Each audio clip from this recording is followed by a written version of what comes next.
ပကံကြီးကနရတိယပရိမင်းလက်ထက်မှာဖြစ်သွားတဲ့အကြောင်းအရာလေးပေါ့စကားအစိတ်တင်တာတဲ့စကူရဲ့စကားတစ်ခွင်းကြောက်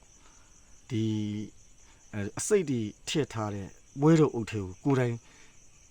တိနဲ့စားရတဲ့ဘယင်တစ်ပါးရဲ့အကြောင်းသူကဖြစ်စဉ်ရတယ်လို့ဗျအဲ့မှာပကံကြီးမှာနရတိယပရိမင်းဆိုတာရှိတယ်တရုတ်ပြည်မင်းလို့လည်းခေါ်ပေါ့သူ့မှာတား3ယောက်ရှိတယ်တဲ့ဒီဟက်သူတဲ့ဥဇနာတဲ့ကြောစွာတဲ့တား3ယောက်ရှိတော့သူသားတွေအတွက်ဆိုရင်သူကဒီဝက်လက်တို့ဝက်ချီတော့တို့ကျွေးတာပေါ့ဝက်လက်ကတော့ပိုးပြီးတော့စားလို့ကောင်းတယ်လို့စိုးထားတာပေါ့ဗျာစားရဲကတော့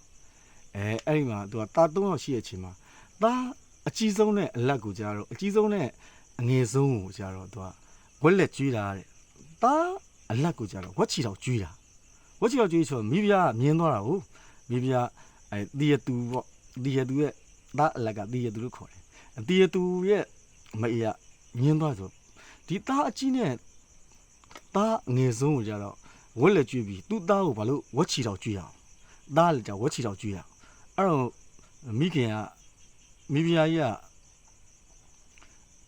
သူ့သားအလက်ကိုလည်းဝက်ချီတော့ဝက်လက်ကျွေးကျင်လာအောင်ဝက်လက်ကျွေးစီခြင်းတော့အဲ့မှာစပုံမှုကိုလက်ထိုးပြီးတော့သူ့သားအလက်လည်းဝက်လက်ကျွေးလိုက်ပေါ့ဝက်လက်ကျွေးလိုက်ဆိုကျွေးရပေါ့စပုံမှုကမိဖုရားကြီးကပြောတော့အဲ့အကြောင်းအရာကိုဘင်းကြီးကတိသွားဘာလို့ဒီဝက်လက်ကတီရသူမင်းသားဘာလို့စားရတာလို့တိသွားတဲ့အချိန်မှာမိဖုရားကြီးကလက်ထိုးတယ်ဆိုတာဘင်းကတိသွားဘင်းကတိသွားတော့အညီလာကနေပါကျင်းပရင်မိဖုရားရှင်မောက်ကိုဝက်လက်ခူးမလို့အဲ့လိုလူပုံလည်းမပြောတာပေါ့နောက်ကျတော့တခါလေအဲ့သားအလက်တီရသူလည်းဝက်လက်ခူးမသားဝက်လက်ခူးမသားအဲ့မှာတီရသူကမှတ်တာသူ့အဲ့လိုပြောတာကို့ပြောခံလူရဲ့ထုံးစံအရာတော့မှတ်ထားတာပေါ့ပြောရလူကတော့အမှုမဲ့အမှတ်မဲ့ပေါ့သူကဘယင်တယောက်နဲ့ငါပြောချင်ပြောလို့ရတယ်မိဖုရားလည်းငါပြောချင်ပြောလို့ရတယ်ငါသားကြီးလည်းငါပြောချင်ပြောလို့ရတယ်အဲ့လို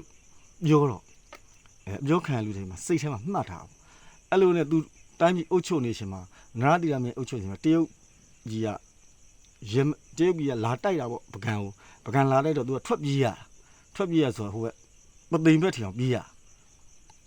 ဥဇနာပေါ့သူသားအကြီးဆုံးဥဇနာစီပြေးတော့ကဲတရုတ်တွေကပြန်ဆုတ်ခွာသွားပြီဆိုရင်သူကမတင်ရနေသူသားအလက်ဒီရသူစီဝင်လာပေါ့ဒီရသူကလည်းအခွင့်ကောင်းကိုစောင့်ကဲဘယင်ကြီးလာပြီဆိုပြီးတော့ကြီးလာပြီဆိုအဲ့မှာဘယင်ကြီးလာတဲ့လီမှာနန်းတော်မရောက်ခင်ကိုအကုန်လုံးရဲမတ်တွေနဲ့ဝိုင်းထားပြီးတော့ဘယင်ကြီးကိုနန်းတော်ခေါ်ပြီးတော့ပွဲတော်ဥတီတဲထားတယ်နရတိယပရိမင်းဆိုတာလည်းအရင်ကျွန်တော်တို့ကြားဘူးကတော့ဟင်းပေါင်း100ပြည့်မှစားတာလို့ကြားဘူးတာဟုတ်နားသီတာမြင်သူစားခြင်းနဲ့သူကြိုက်ပြီဆိုတဲ့ဟင်းတွေကိုပွဲတော်မှာထည့်ထားပြီးကဲမင်းကြီးဒီထဲမှာအစိတ်တွေခတ်ထားတယ်မင်းကြီးအစိတ်ခတ်ထားတဲ့အရာကိုစားမှလားဒါမှမဟုတ်ဒီကအာနာဘောကသားရဲ့အသက်တာကိုခံမလားဆိုမင်းကြီးစဉ်းစားခိုင်းလာပေါ့အဲ့ချိန်မှာမင်းကြီးလဲမတက်တာတဲ့အစုံဘာမှမတက်နိုင်တဲ့အစုံအဲ့ဒီအစိတ်တွေအားလုံးခတ်ထားတဲ့ဟင်းပွဲတွေစားပြီးတော့တည်သွားတာအဲ့လိုပဲကျွန်တော်တို့အိမ်မှာကိုယ့်ရဲ့စကားတစ်ခွင်ကကိုက